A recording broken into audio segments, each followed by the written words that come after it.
병원에 한 부부가 찾아왔습니다. 그래서 진료를 보는데 남편이 말하는 거예요. 선생님, 제 아내가 잘 듣지를 못합니다.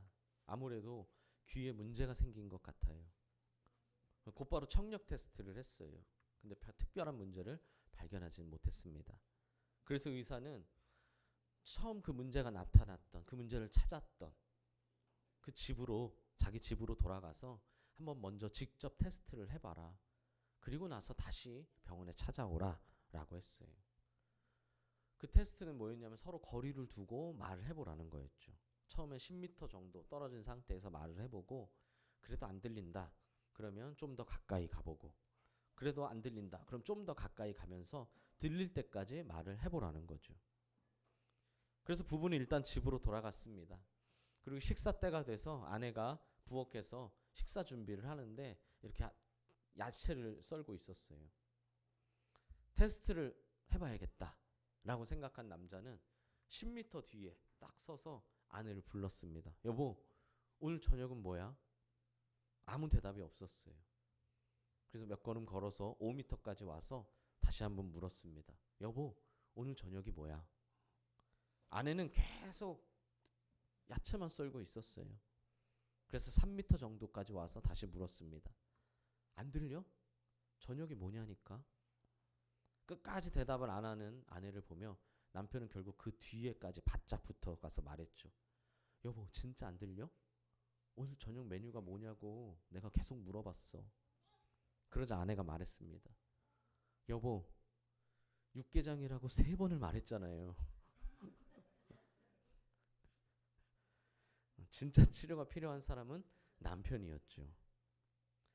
우리도 종종 이런 착각을 할 때가 있습니다. 이 사람은 이것만 바꾸면 되는데, 저 사람은 저것만 좀 고치면, 저것만 좀 없으면 참 좋겠는데, 심지어는 뭐라고 하면, 야, 진짜 쟤만 없으면 좋겠어. 쟤만 좀 바뀌면 좋겠어. 이런 말을 하기도 하죠. 그러나 진짜 치료가 필요한 사람은 누구입니까? 물론 무조건 자기 자신이라, 무조건 나 자신이다 라는 건 아니에요. 실제로 상대방의 문제일 때도 있고, 실제로 그 사람만 조금 바뀌면 더 좋아질 수도 있습니다. 하지만 우리 생각보다 훨씬 더 많은 경우들이 내가 바뀌면 해결됩니다. 예화의 남편처럼 말이죠. 누가 진짜로 달라져야 하는지, 누가 진짜 치료되어야 하는지 이 분별하는 지혜가 있으시길 바랍니다. 누굴 위해서인가요? 결국 자기 자신을 위해서예요. 이건 역시 저 사람 때문에, 그렇게 오해하지 마십시오. 저 사람 때문에 내가 바꿔야 돼?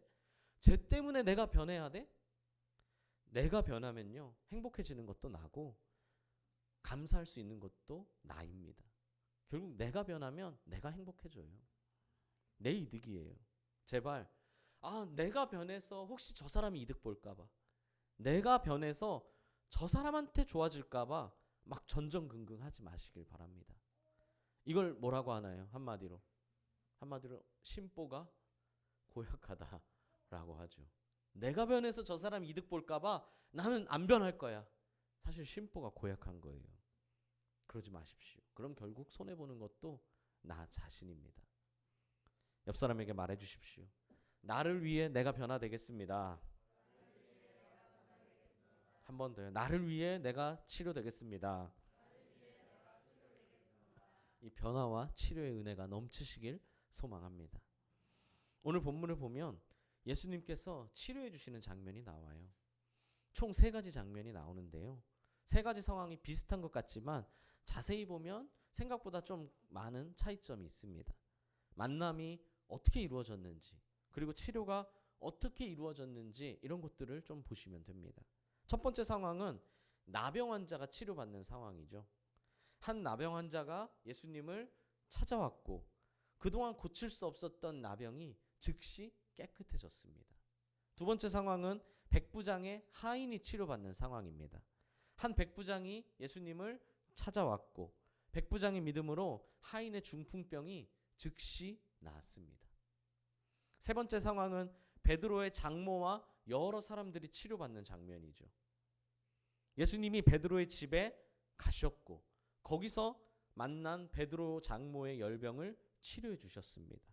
또한 예수님을 찾아온 많은 사람들이 있었는데 그들의 귀신들을 쫓아내시고 귀신 들린 자를 쫓아내시고 또 병든 자는 치료해 주셨죠. 세 가지 모두 병이 깨끗이 치료되었다라는 건 공통점이 있지만 디테일은 조금씩 다릅니다. 첫 번째 상황은 병자가 예수님을 찾아갔습니다. 그리고 예수님께 간구했죠. 그러자 예수님이 그 병자의 몸에 손을 대어 고쳐주셨습니다. 두 번째 상황은요. 역시 백부장이 예수님을 찾아왔습니다. 차이점은 첫 번째와 조금 차이점은 백부장 자신이 아픈 것이 아니라 백부장 자신은 제3자였어요. 백부장은 예수님을 찾아온 사람이었고 진짜 아픈 사람은 따로 있었죠. 그리고 간절히 예수님께 구했습니다. 그러자 예수님이 뭐라고 하시죠? 그래 가자, 내가 고쳐줄게. 가서 내가 고쳐줄게. 그러나 백부장이 여기서 믿음을 보입니다. 말씀만 해달라고 하죠. 예수님 말씀만 해주십시오. 그러면 치유될 것을 자신은 믿는다는 거예요. 예수님은 백부장의 믿음을 엄청 칭찬하셨습니다. 그리고 말씀으로 치유해 주셨죠. 손을 대지 않았어요. 말씀으로 치유해 주셨습니다. 인간이 예수님을 찾아갔다는 것은 첫 번째 상황과 같지만 제3자라는 것이 다르고 또 예수님이 손을 대어 고쳐주신 것이 아니라 말씀으로 고쳐주셨다는 것도 차이점입니다. 세 번째 상황의 가장 큰 차이점은 뭔가요? 인간이 예수님을 찾으러 간 것이 아니라 예수님이 그 집에 들어가셨습니다. 예수님이 찾아가셨어요. 또한 귀신 들린 자들과 병든 사람들을 예수님께 데려오는 사람들이 있었습니다. 이 사람이 귀신을 쫓아내야 될 것 같다고 또 이 사람의 병이 치유돼야 될 것 같다고 희망은 예수님밖에 없는 것 같다면서 그 사람들을 데리고 왔어요. 이건 백부장과는 또 다르죠. 그렇죠? 이번에는 아픈 사람들을 귀신 들린 사람들을 어떻게든 뭐 싫다는 사람도 있어요. 뭘 그래 거기까지 뭘 가. 뭘 만나러 가 하는 사람도 있었을 텐데 어떻게든 일단 데려왔다는 거예요.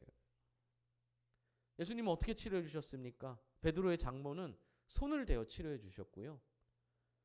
귀신을 쫓아내고 또 많은 사람들의 병은요. 말씀으로 치료해 주셨다. 첫 번째, 두 번째 상황이 다 들어있죠. 정리하면 병자가 예수님을 직접 찾아가기도 했고 병자를 대신해 예수님을 찾아온 사람도 있었고 예수님이 직접 병자를 찾아가시기도 했고 또 병자들을 어떻게든 이끌어서 예수님 앞에 데리고 온 사람들도 있었습니다. 상황은 다르지만 핵심은 무엇입니까? 예수님을 만나야 한다는 겁니다. 어떤 이유로든 어떤 상황으로든 어떤 방법으로든 어떻게든 예수님을 만나야 한다는 거죠. 예수님을 만나러 직접 오는 사람도 있었고 대신한 사람도 있었고 어떻게든 데려온 사람도 있었고 또 예수님이 직접 찾아가신 사람도 있었죠. 예수님이 직접 찾아가셨다. 뭐 대표적인 사람 누군가요? 우리 저번에 주일학교에서 뮤지컬 보러 간 삭개오죠. 삭개오. 예수님이 삭개오를 먼저 찾아가셨잖아요. 중요한 건 예수님을 만나야 치료받을 수 있다는 겁니다. 과정은 다양하지만 결론은 하나예요. 어떤 방법으로든 어떻게든 예수님을 만나야 합니다. 예수님만이 길과 진리와 생명 되심을 믿어야 돼요. 바로 이때 치료받을 수 있습니다. 그때 예수님은 우리 몸에 손을 대어 고쳐주시기도 하고 또 말씀으로 고쳐주시기도 하죠. 심지어 백부장의 하인은 어땠습니까?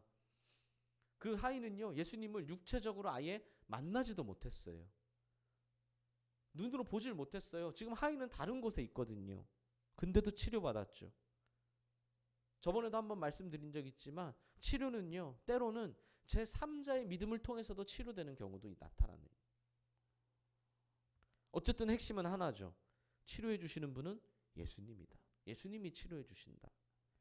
전능하신 능력으로 직접 치료해 주시든 사람이나 환경을 통해 그들을 사용함으로 치료해 주시든 핵심은 우리의 아픔을 치료해 주시는 분은 예수님이다 라는 거죠. 그러므로 예수님을 만나야 합니다. 이 확신을 가지시길 바랍니다.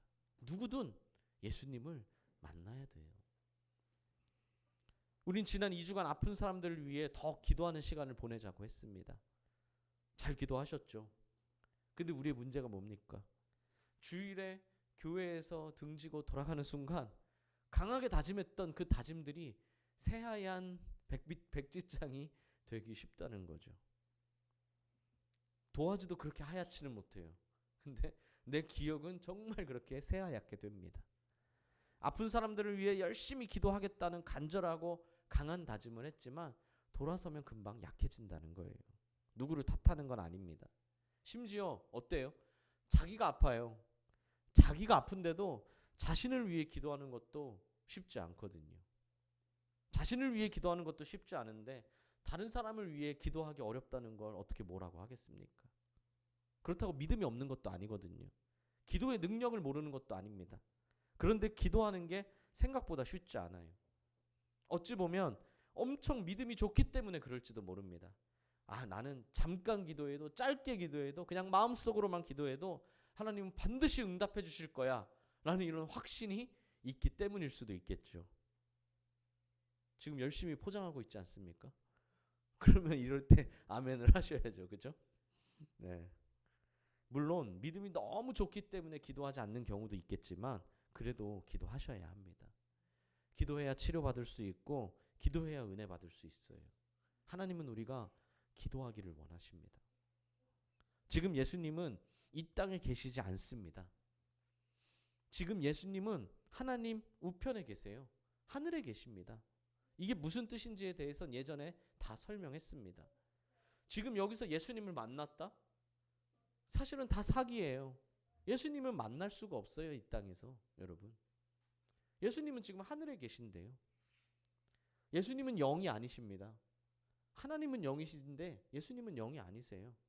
예수님은 부활한 육체로 하늘에 올라가셨거든요. 그래서 우린 이 땅에서 예수님을 찾아갈 수도 없고 뭐 백부장처럼 누굴 대신해서 예수님을 만날 수도 없고 뭐 어떻게든 사람을 끌고 와서 막 예수님을 만나게 할 수도 없어요. 사실은. 그렇기 때문에 더더욱 기도해야 합니다. 기도는 예수님과의 대화이기 때문이죠.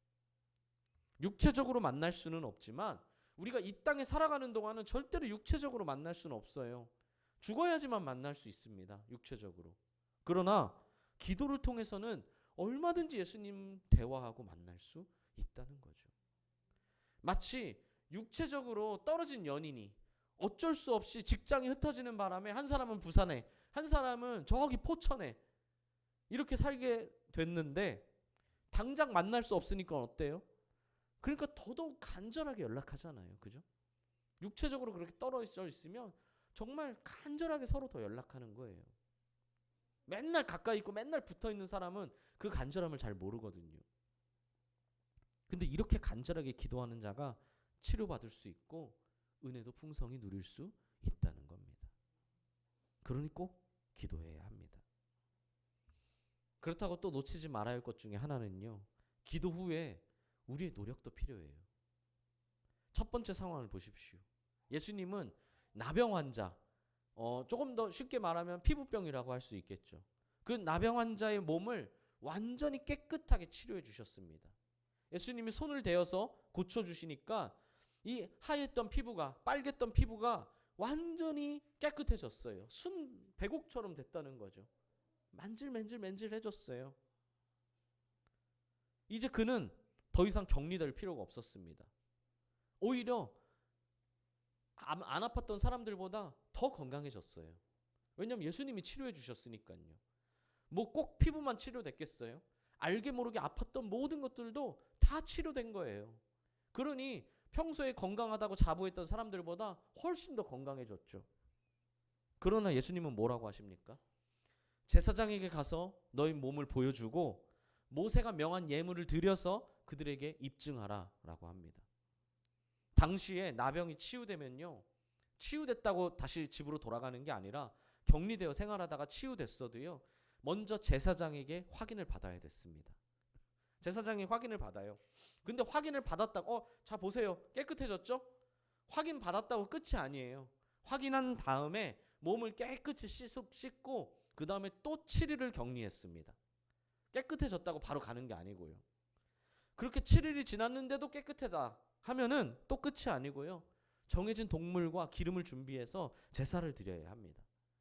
그리고 그 제사의 마지막에 자신의 이 머리와 이 등등에 기름을 발라요. 그리고 나서야 이제 돌아갈 수가 있었어요. 당장 치료되었다고 끝이 아니라 그 치료된 다음에도 지켜야 할 규칙들이 있었다는 거죠. 근데 이 사람은 예수님께 직접 치료받았잖아요. 그럼 사실 그런 과정들이 필요 있습니까? 필요가 없죠. 아니, 하나님께 직접 치료받았는데 그런 과정이 왜 필요해요? 하지만 예수님은 그 규칙들을 지키라고 하십니다. 이것은 우리에게 굉장히 중요한 교훈을 주죠. 여러분, 기도했다고 끝이 아니고요. 심지어 기도해서 응답받았다고 끝이 아니라 이후에 우리가 해야 할 일들을 계속해서 잘 해나가야 할 노력, 의무가 우리에게 남아있다는 거예요. 난 기도했더니 분명히 이건 예수님이 주신 응답이야. 이건 응답이 아니고선 있을 수 없었던 일이야. 했다고 그 이후로 그냥 고속도로 쫙 뚫린 것이 아니라 내가 해야 할 일은 해나가야 한다는 겁니다. 사랑하는 수원동행교회 성도 여러분, 우리는요, 우리의 육체적인 약함으로 인해 크고 작은 질병을 갖고 있습니다. 인간의 약함, 파괴되어 버린 이 세상, 자연, 불합리한 제도, 이런 것들이 만나서 우리에게 크고 작은 아픔을 가져다 주죠. 생각보다 자주 줍니다. 이런 아픔들을 좀 덜 주고 좀 늦게 주면 좋겠는데 생각보다 이런 아픔들을 자주 줘요. 좀 나을 만하면 또 주고 좀 편할 만하면 또 생기고. 그때 우리가 기억해야 할 것은요, 우리를 치료해 주시는 분, 우리를 회복시켜 주시는 분은 예수님 뿐이라는 겁니다. 이 사실을 믿는다면 더욱 기도하시길 바랍니다. 기도에서 제일 조심해야 할 것이요, 바로 교만이에요. 교만은 기도의 가장 큰 적이거든요.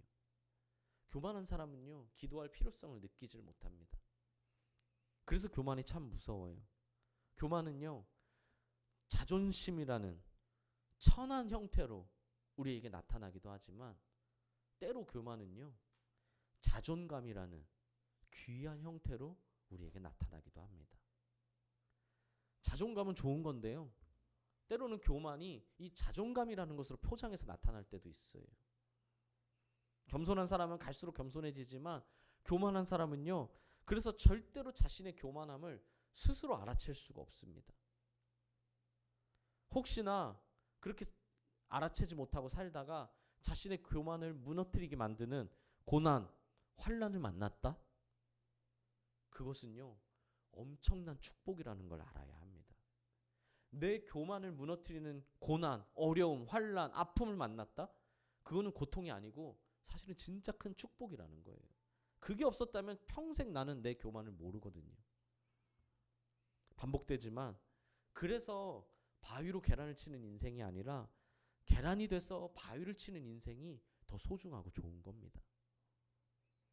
기도하는 삶, 기도하게 만드는 삶, 어떻게든 예수님을 만나게 하려는 그 삶, 그 삶이 소중하고 귀하고 복된 삶인 줄 믿습니다. 오늘 이 은혜가 우리 모두에게 있기를 예수님의 이름으로 간절히 소망합니다. 끝으로 우리에게 언제나 가장 시급하고 중요한 문제는요, 따로 있어요. 사실 육체의 질병은 당연히 그 어느 것보다 빨리 치료되어야 하는 긴급한 문제가 맞지만, 그럼에도 그보다도 더 시급하고 중요한 문제는요, 바로 우리가 가진 죄의 문제입니다. 언제나 누구에게나 말이죠. 아무리 육체가 건강해도 죄의 문제를 해결하지 못한 사람에게는요, 희망은 없습니다. 반대로 육체가 너무나 연약해도, 육체가 너무나 약해도 죄의 문제를 해결한 사람에게는요, 소망이 있습니다. 그렇기에 육체의 질병보다 시급하고 중요한 문제는 언제나 죄의 문제예요. 그러므로 더더욱 예수님을 만나야 하고요, 예수님을 만나기 위해 더더욱 기도해야 합니다. 육체의 질병도 죄의 문제도 온전히 해결해 주실 수 있는 분은 우리 예수님밖에 없기 때문이죠. 예수님 외에는 다른 길도 없고 다른 이름도 없고 다른 방법도 없습니다. 오직 예수님만이 길이고 진리고 생명이십니다. 그러면 어떻게 해서든지 예수님을 만나야 하지 않겠습니까? 어떻게 해서든지 예수님과 대화하고, 어떻게 해서든지 예수님과 교제하고, 어떻게 해서든지 예수님과 동행하려고 노력해야 한다는 거예요. 예수님만이 길이고 생명이고 진리시니까요. 어떻게든 만나야 된다는 거죠. 오늘 세 가지 방법이 있었잖아요. 첫 번째, 두 번째, 세 가지 상황. 정확히 따지면 네 가지 상황이죠. 근데 어떤 방법이든 어떻게든 예수님께 나아가야 된다. 우리는 어떤 문제를 갖고 있습니까? 여러분에게 시급한 문제는 무엇인가요? 육체의 질병이 문제인가요? 마음의 질병이 문제인가요? 게으름이 문제입니까? 아니면 때로는 너무 지나친 집착이나 부지런함이 문제입니까? 문제는 우리 모두가 다 다를 거예요. 하지만 정답은 하나입니다. 정답은 예수님밖에 없습니다. 예수님을 만나야 돼요. 그러므로 기도하시길 바랍니다. 우리 안에 계신 성령님, 내 안에 계신 성령님, 사실 우리 안에 계신 분은요, 예수님이 아니라 성령님이에요. 근데 이 성령님의 가장 핵심적인 역할은 무엇입니까? 바로 우리로 하여금 예수님을 향하도록 하게 하거든요.